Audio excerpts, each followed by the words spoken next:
As we develop, our brain produces 250,000 neurons every minute. By birth, we'll have 100 billion of these miraculous building blocks. But in order for our brains to fully function, we'll need synaptic connections to organize and build networks. Who we become and how we function depends entirely on how these networks develop, and our interactions with others and how we've been treated determines everything. From functions like heart rate, breathing, and basic emotions, to personality, decision-making, language, social behavior, and voluntary movement. We know that severe or prolonged abuse or neglect derails that building process, even in the womb. Distress and high anxiety in the mother allows cortisol, the stress hormone, to cross the placenta and disrupt development. When the toxic stress response is activated repeatedly, brain development and even immune systems are disrupted.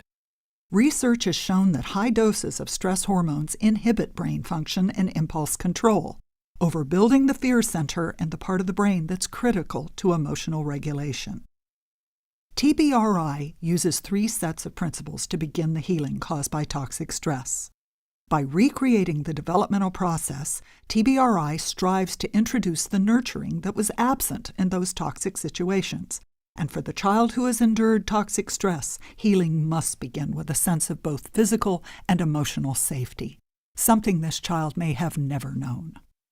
Connecting principles are designed to create and nurture healthy relationships through sensitivity, consistency, and availability to disarm fear and gain trust.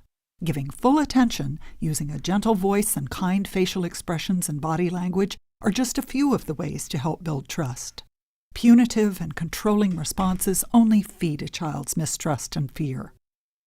Empowering principles are designed to meet physical needs, including sensory regulation, nutrition, and hydration, and strive to be aware of environmental issues, such as overstimulation by light, noise, or smells that can trigger behaviors that often leave caretakers baffled.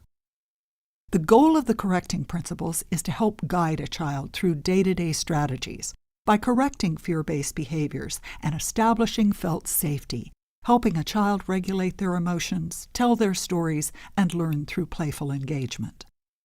The Adverse Childhood Experiences study examined the effects of multiple types of abuse in childhood, and the staggering results showed that high doses of childhood adversity affect brain development drastically, leading to addictions, attempts at self-medication, impacted immune systems, chronic inflammation, and autoimmune diseases. The greater the number of traumatic events, the greater the damage.